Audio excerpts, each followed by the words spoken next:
Assalamualaikum warahmatullahi wabarakatuh. Bismillahirrahmanirrahim. Alhamdulillahi rabbil alamin. Wassalatu wassalamu ala rasulillah wa ala alihi wa sahbihi wa man walah. Rabbi syrah li sadri wa yassir li amri wahlul uqdatam min lisani yafqahu qawli.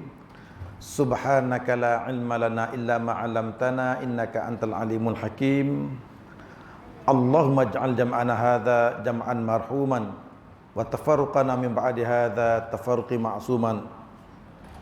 Qala Allah Ta'ala fil Qur'anil Karim ba'da a'udzu billahi minasyaitonir rajim. Qul inna salati wa nusuki wa mahyaya wa mamati lillahi rabbil alamin la syarika lahu wa bidzalika umirtu wa ana awwalul muslimin.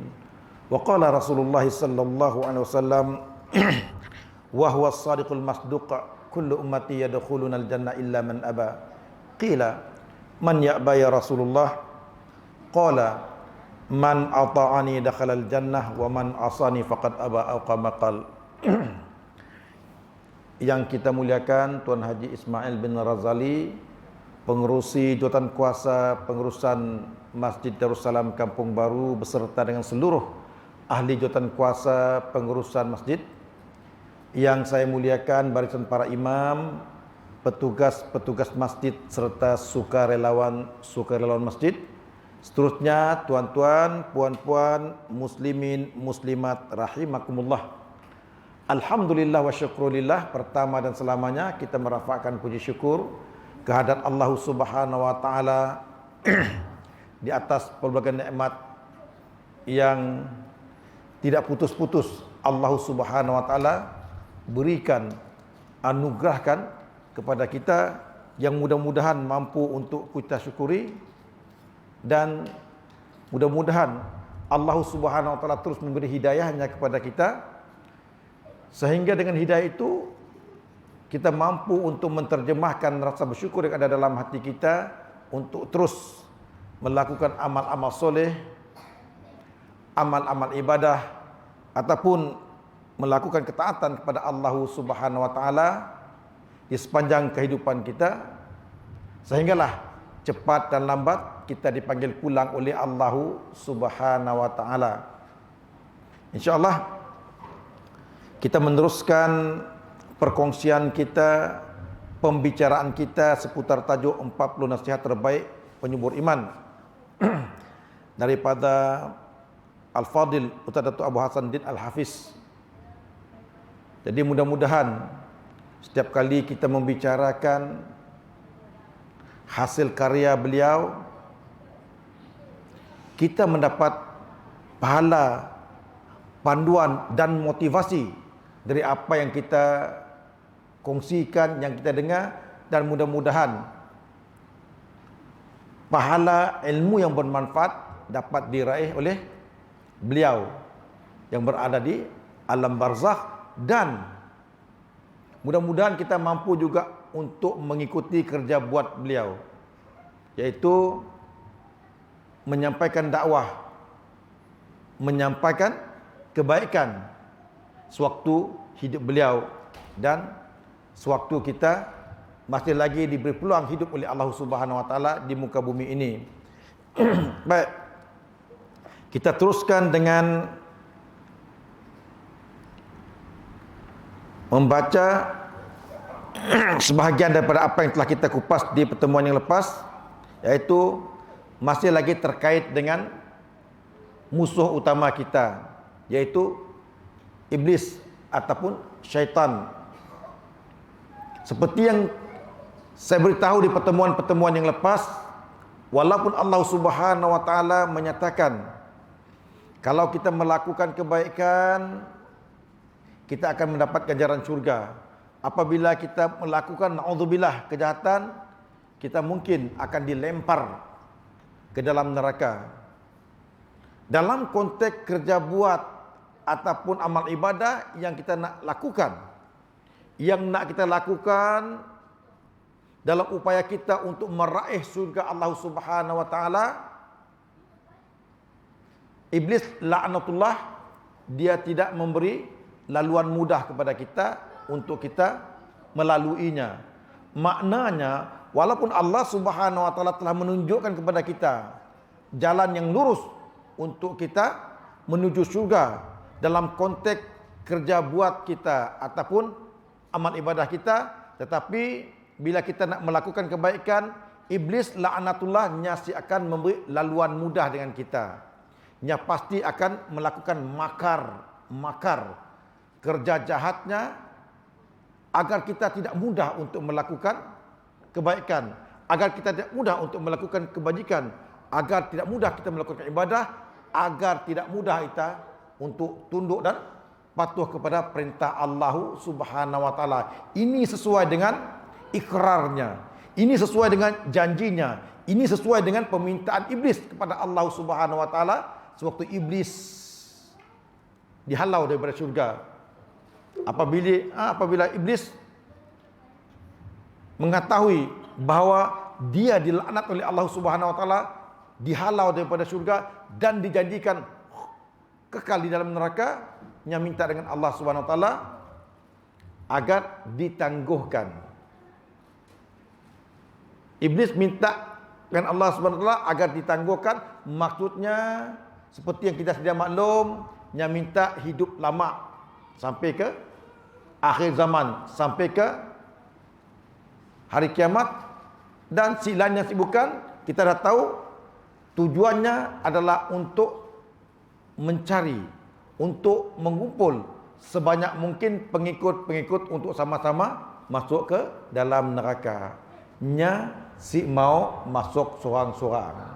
Maknanya tadi, bila ialah tujuannya, ialah matlamatnya, ialah hajat dan cita-citanya, nya si akan memberi laluan mudah untuk kita melakukan kebaikan, melakukan amal ibadah ataupun melakukan ketaatan kepada Allah Subhanahu wa taala. Berbagai perkara yang dilakukan oleh iblis syaitan tu agar kita buat benda. Yang pertama, agar kita mungkin kita akan melakukan amal-amal soleh ataupun amal-amal ibadah ataupun melakukan ketaatan kepada Allah Subhanahu wa taala. Tetapi kalau kita dapat digodanya juga, maknanya tadi nya nak nyuruh kita untuk melakukan amal soleh, amal ibadah, dapat nya akan mencari jalan begini gaya supaya kita melakukan amal soleh, kita melakukan amal ibadah, kita kelihatannya melakukan ketaatan kepada Allah Subhanahu wa taala. Namun amal-amal soleh, amal-amal kebaikan dan yang kita lihat seolah-olah ketaatan kita kepada Allah Subhanahu wa taala, rupa-rupanya bukan. Kenapa? Yang namanya amal soleh, yang namanya amal ibadah, syaratnya mesti ada dua. Syaratnya mesti ada dua. Yang pertama, ikhlas. Yang kedua, mestilah sesuai dengan perintah Allah Subhanahu wa taala dan sebagaimana yang dicontohkan oleh baginda Nabi Muhammad sallallahu alaihi wasallam. Dua benda tu mesti ada dalam kita melakukan amal-amal soleh ataupun amal-amal ibadah. Yang pertama, saya ulangi, kita dalam melakukan amal soleh, amal ibadah, kita kena ikhlas. Ya, semua kita tahu. Si cukup. Ikhlas ya si cukup. Tapi harus disempurnakan, dilengkapi dengan kita melakukannya sesuai menurut perintah Allah Subhanahu wa taala dan sebagaimana yang dicontohkan oleh baginda Nabi Muhammad sallallahu alaihi wasallam. Jadi apabila selama itu kita telah melakukan amal soleh, amal ibadah sesuai menurut perintah Allah Subhanahu wa taala, sesuai sebagaimana yang dicontohkan oleh baginda Nabi Muhammad SAW, kemudian kita bungkus dengan keikhlasan, itu betul-betul amal soleh, amal ibadah, ketaatan yang diterima di sisi Allah Subhanahu wa taala. Tetapi kalau tidak ada, walaupun salah satu daripada keduanya, yaitu mungkin tidak ikhlas, walaupun amalan kita itu bertepatan dengan kehendak Allah dan sesuai menurut contoh baginda Nabi Muhammad SAW, tetapi bila tidak ikhlas, ditolak. Walaupun ikhlas sekalipun, tetapi kalau tidak menepati kehendak Allah dan Rasul, dan sebagaimana dicontohkan oleh baginda Nabi Muhammad SAW, maka kita khawatir amal-amal tersebut ditolak di sisi Allah Subhanahu wa taala. Ya. Saya mohon maaf ya, sedikit terganggu dengan kipas angin tak?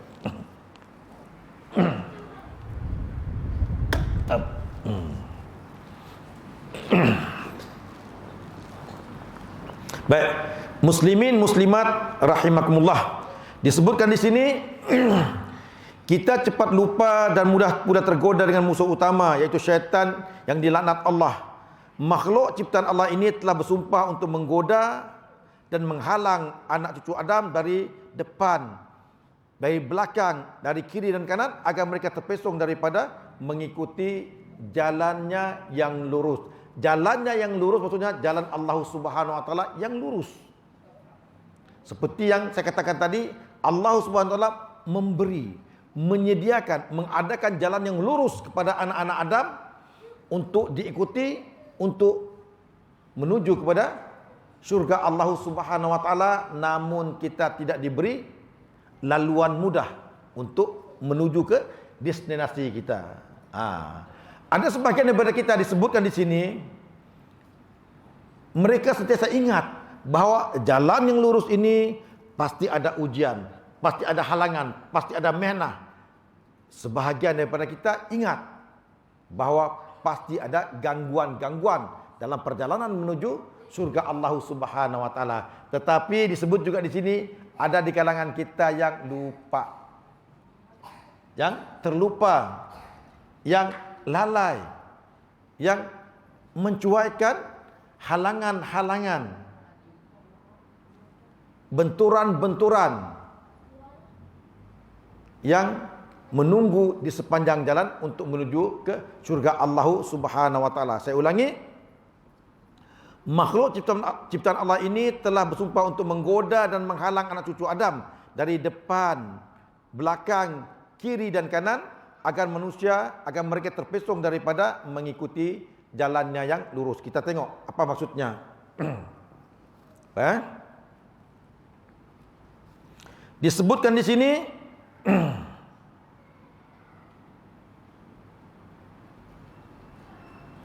sebelum daripada itu kita kutip firman Allah Subhanahu wa taala, iblis syaitan tidak akan pernah berhenti untuk menggoda manusia sampai hari kiamat. Kerana inilah misi hidup syaitan. Misi, tujuan, matlamat hidup syaitan selepas dikeluarkan daripada syurga adalah untuk menyesatkan umat manusia. Semenjak dikeluarkan dari syurga, syaitan minta waktu penangguhan pada Allah dan Allah mengabulkannya. Syaitan minta, Allah perkenankan, Allah izinkan untuk iblis hidup di dunia ini sampailah hari kiamat. Ini sesuai dengan firman Allah Subhanahu wa taala yang bermaksud dalam surah Al-A'raf. Allah Subhanahu wa taala berfirman yang bermaksud, turunlah kamu dari surga itu kerana kamu menyombongkan diri di dalamnya. Tengok, maka keluarlah, sesungguhnya kamu termasuk orang-orang yang hina. Iblis menjawab, beri tangguhlah saya sampai waktu mereka dibangkitkan. Allah berfirman, sesungguhnya kamu termasuk mereka yang diberi tangguh. Ada dua yang poin di sini. Yang pertama, clearly Allah Subhanahu wa taala menyebut iblis dikeluarkan daripada syurga kerana sombong. Kenapa? Kerana sombong. Sebab ialah ulama ada mengatakan iblis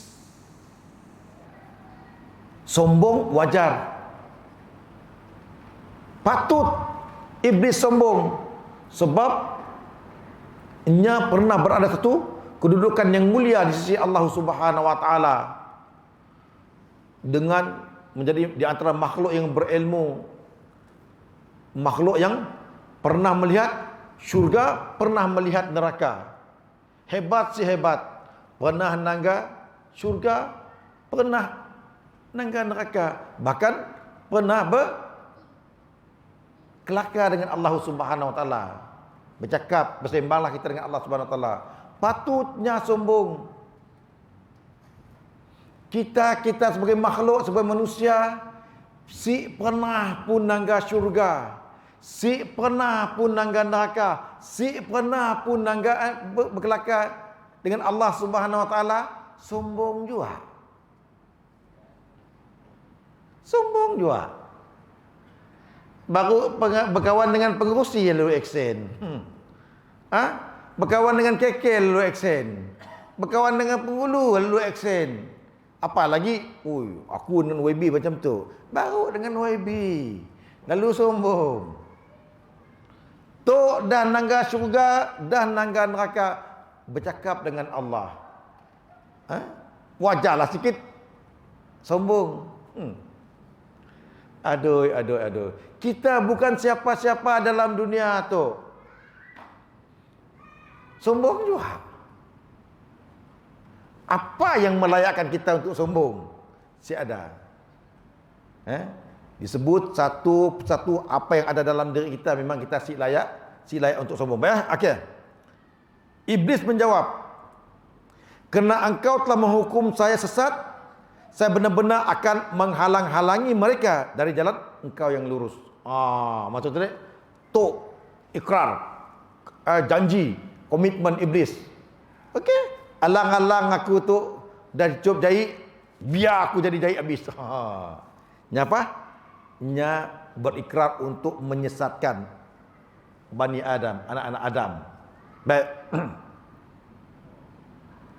Kemudian saya akan mendatangi mereka dari muka dan dari belakang mereka, dari kanan dan kiri mereka, dan engkau tidak akan mendapati kebanyakan daripada mereka bersyukur. Maka disebutkan di situ tadi, saya ulang ini apa yang telah baca tadi. Kita cepat lupa dan mudah pula tergoda dengan musuh utama, yaitu syaitan yang dilaknat Allah.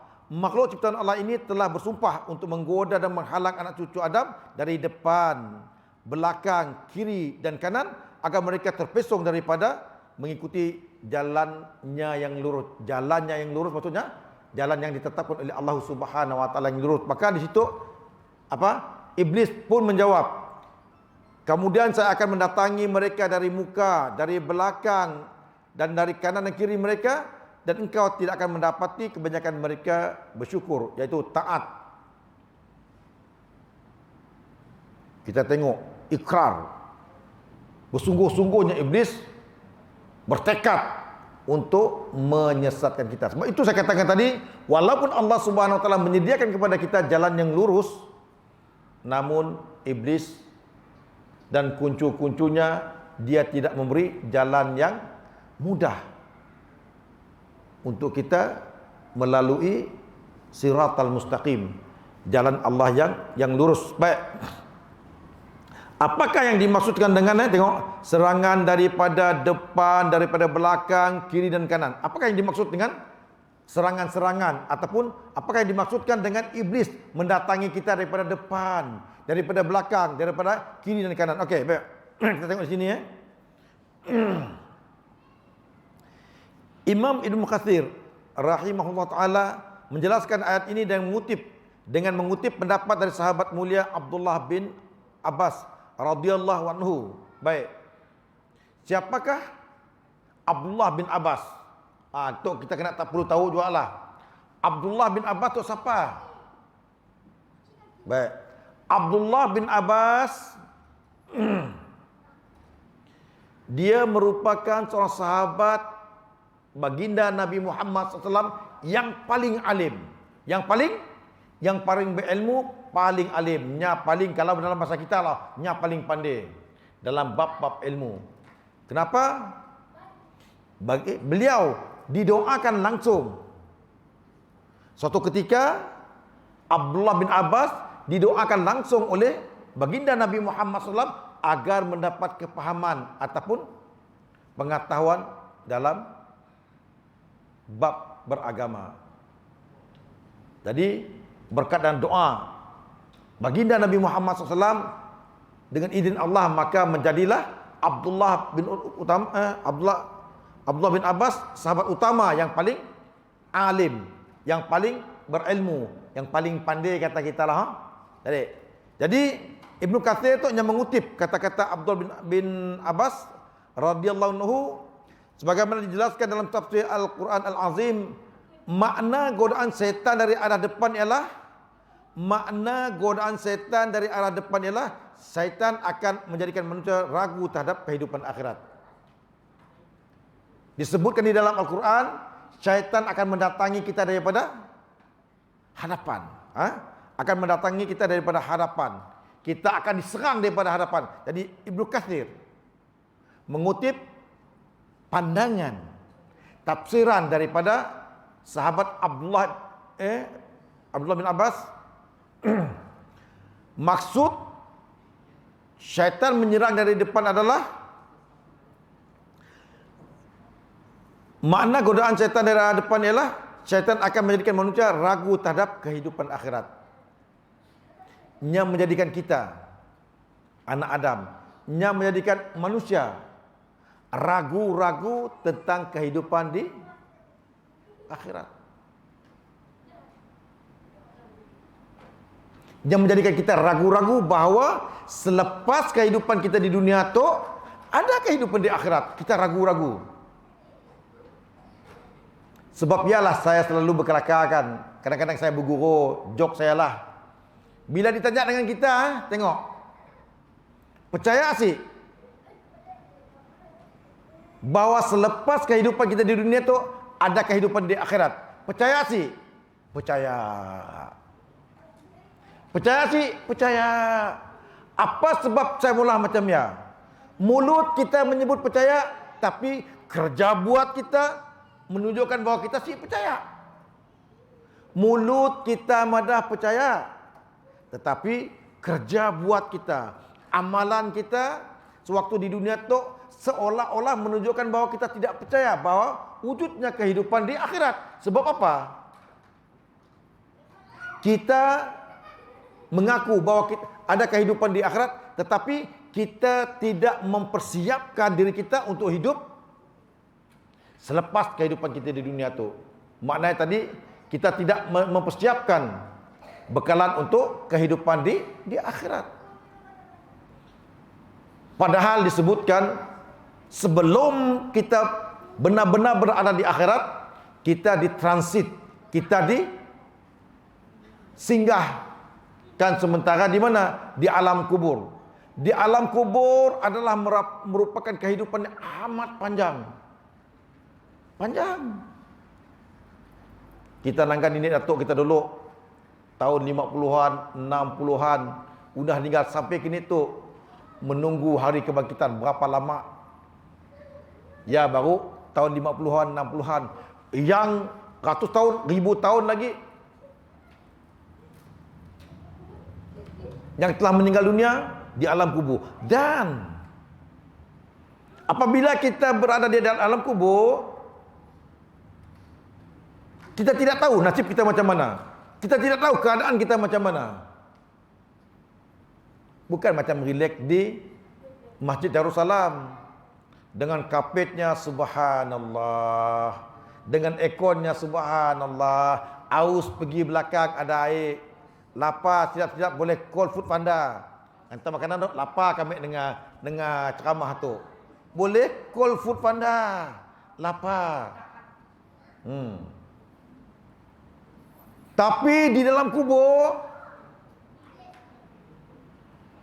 dia melihat bagaimana kerja buat kita, bagaimana bekalan yang telah kita persiapkan sewaktu kita di dunia tu. Sebab ialah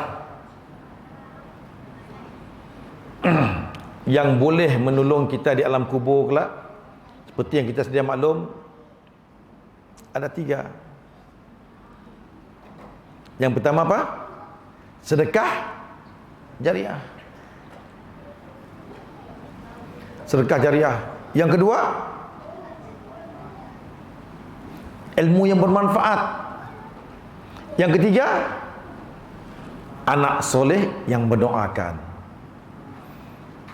Kita dipada oleh Allah melalui lisan baginda Nabi Muhammad SAW bahawa yang dapat menjadi bekalan kita sewaktu di akhirat kelak ataupun di alam kubur ada 3. Sedekah jariah, ilmu yang bermanfaat, ataupun yang ketiga, anak yang soleh yang mendoakan.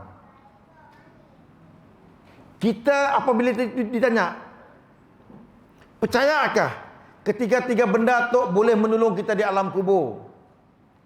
Percaya sih? Apa jawaban kita? Percaya.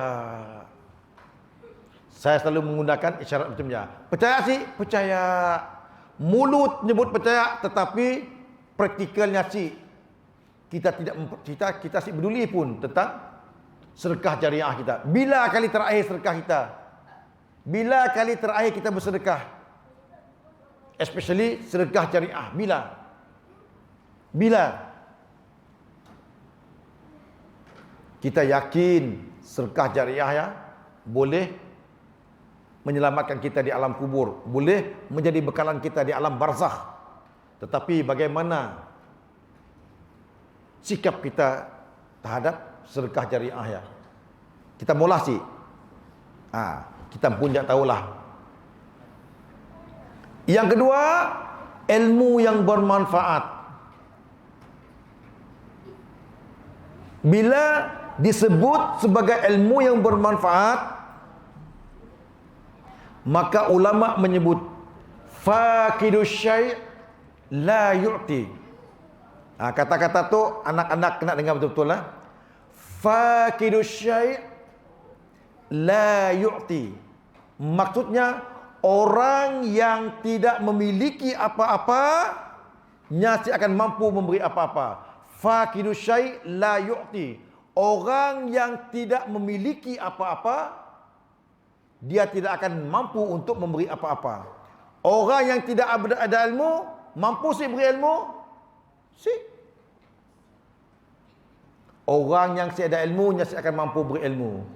Orang yang si ada duit, mampu sih beri duit? Si mampu. Orang yang si ada harta, mampu sih beri harta? Si mampu. Dan orang yang tidak memiliki akhlak yang mulia, mampu sih mempamerkan akhlak yang mulia? Si mampu. Orang yang si ada ilmu, si akan mampu memberi ilmu. Orang yang si ada duit, si akan mampu beri duit. Orang yang si ada harta, si akan mampu beri harta. Dan orang yang tidak memiliki akhlak yang mulia, si akan mampu untuk mempamerkan, untuk menunjukkan akhlak yang mulia. Ulama menyebutkan, saya ulangi, faqidus syai' la yu'ti. Orang yang tidak memiliki tidak akan mampu untuk memberi. Tengok. Iblis menyerang kita daripada hadapan. Maknanya membisikkan keraguan-raguan dalam diri kita terhadap kehidupan di akhirat. Dan mukadimah kepada kehidupan akhirat, sila yang bukan adalah kehidupan di alam barzakh dan di alam kubur. Dalam satu hadis disebutkan bahawa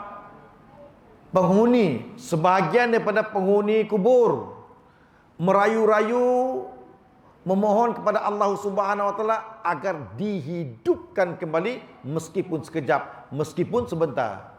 Minta dengan Allah, ya Allah, ya Tuhanku, hidupkanlah aku walau sekejap ya Allah. Hidupkanlah aku walaupun sebentar ya Allah. Untuk apa? Untuk solat? Tidak. Untuk berjumpa dengan ahli keluarga ataupun mereka yang tersayang? Tidak. Tapi minta kepada Allah agar dihidupkan walaupun sekejap, tidak lain tidak bukan untuk mengeluarkan sedekah ataupun bersedekah. Jadi saya ulangi, Ibnu Katsir menyebut bahawa yang dimaksudkan iblis mendatangi anak Adam, iblis menyerang manusia daripada hadapan, dia akan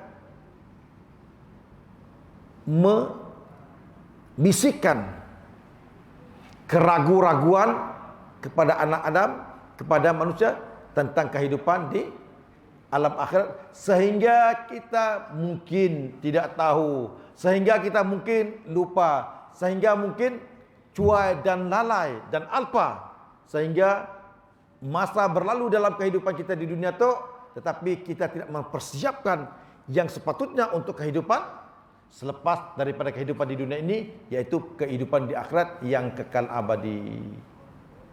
Jadi mohonlah kepada Allah Subhanahu wa taala agar terus memberi hidayah kepada kita, agar terus memberi panduan kepada kita, sehingga kita dengan nikmat umur yang panjang yang Allah Subhanahu wa taala berikan kepada kita, mampu kita gunakan untuk mempersiapkan bekalan yang sepatutnya untuk kehidupan selepas daripada kehidupan kita di dunia ini, yaitu kita mempersiapkan bekalan untuk kehidupan di akhirat. Baik. Yang seterusnya, godaan dari arah belakang bermakna syaitan akan menjadikan manusia cinta kepada kehidupan di dunia ini.